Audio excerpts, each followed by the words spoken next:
Attends. Shalom Bracha.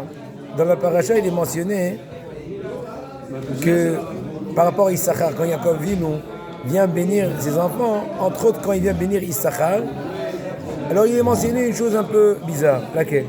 Au début du passouk, c'est marqué que Issachar vayar menuha kitov.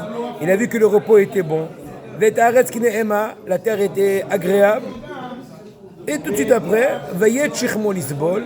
Il a incliné son épaule pour son dos pour pouvoir pour pouvoir subir le joug du travail.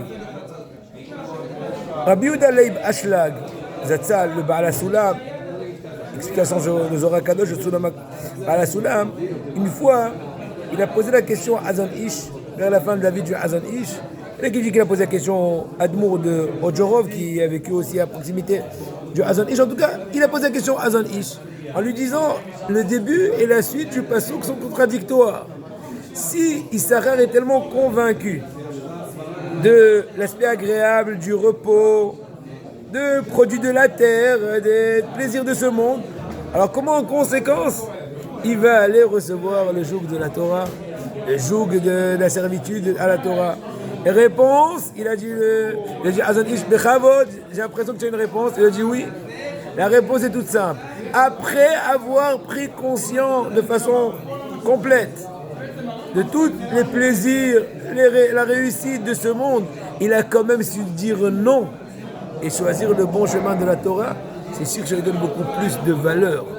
Je n'ai pas dit où il faut choisir, où avoir né, etc. Celui qui est né dans le cocon de la Torah, Ashreu.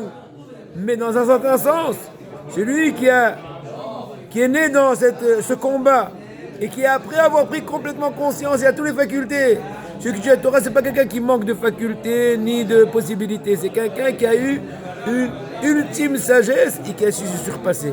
D'ailleurs, regardez une chose intéressante. Il y a une mitzvah de se mettre debout quand une personne sage passe, même si elle est jeune, 25, 30. Et aussi une mitzvah de se lever en l'honneur d'une personne qui a arrivé à l'âge de 70 ans, 80. Il y en a qui disent 60 ans déjà. C'est une discussion dans la... Pourquoi? Quel est le point commun entre les deux? Le point commun, c'est la prise de conscience de l'importance de la vie et du but réel que tout juif doit atteindre dans cette traversée de ce monde-là. La personne âgée, même si elle n'est pas très attachée à la Torah, quand elle a du bon sens, ça peut prendre 60, 70 ans, mais en fin de compte, il a compris. Donc, on honore cette conscience, cette prise de conscience, de conception réelle, et on se lève pour s'éduquer nous-mêmes, à savoir aspirer le bon but. Ainsi, une personne, même si elle est jeune, mais elle a su prendre conscience de par la sagesse de la Torah du but de la vie, aussi on l'honore en se levant. C'est le point commun entre les deux. On raconte qu'une fois, le Hafetz Haïm, on sait très bien qu'il était habillé de façon très simple, une petite casquette, comme a priori un gentil petit pépé. C'était le pilier du monde. Entre parenthèses, on raconte que quand il y avait le Dibouk, qui était à l'époque du Hafetz Haïm, le Dibouk, c'est une espèce d'esprit qui s'est attaché à une personne qui a oublié de faire Shakoniam Baro quand elle a bu, il faisait chaud en été, et il ne lui a pas donné de répit. Le Hafetz Haïm a envoyé 10 de ses Talmidim. Entre autres, il y avait Rabbi Chanan Wasserman.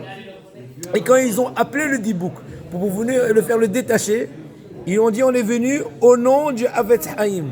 Il a commencé à trembler le Dibouk. Il a dit vous savez que dans le Hafetz Haïm, dans les mondes célestes, il est considéré comme un petit Tana. C'est quoi le Tanaïm Rabotai?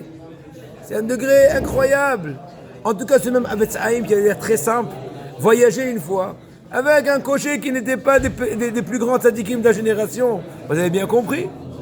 Et une des stations, le cocher pensant que celui qui fait voyager c'était une personne plus ou moins simple, il s'est senti à l'aise, il s'est permis de faire un petit arrêt parce qu'il y avait de côté dans le champ du bon foin.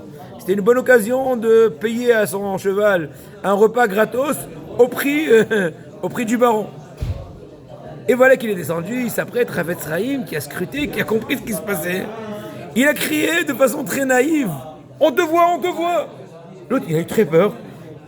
Alors il essaie encore une fois, il ne voyait personne. Il réessaye « On te voit, on te voit !» Le pauvre, il a khofa, il a truc. Après, 2-3 fois, ça y est, il revient, il dit, ça y est, je retourne. Après, il dit, Ratzraïm, qu'est-ce que tu me cries ton voix de moi? Il n'y a personne.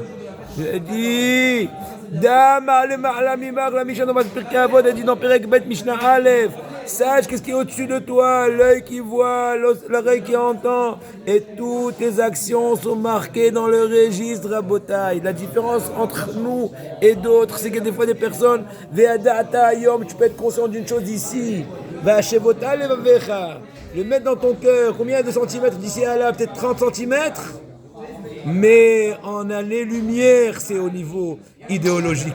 Combien il faut travailler de vivre ce qu'on étudie. Izkou ve'imtsu.